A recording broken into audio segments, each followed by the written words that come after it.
বোন, রেশমা, কোথায় গেলি রে? ভাইয়া, এসো বসো। বোন, তোকে আমি একটা খুশির খবর জানাতে আসলাম। এই নে মিষ্টির প্যাকেট।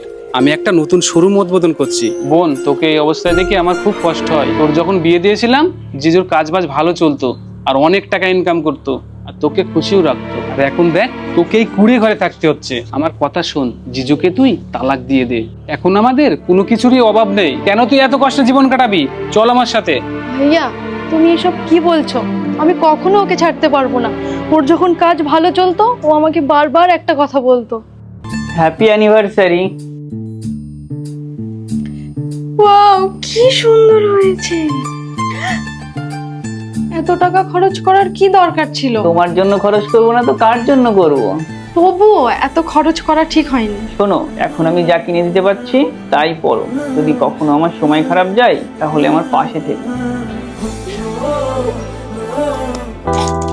দেখো, আমার এই শাড়িটা পছন্দ হয়েছে, অর্ডার দেবো?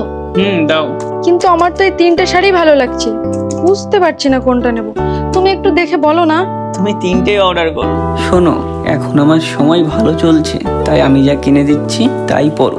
যদি কখনো আমার সময় খারাপ যায় তাহলে আমার পাশে থেকো।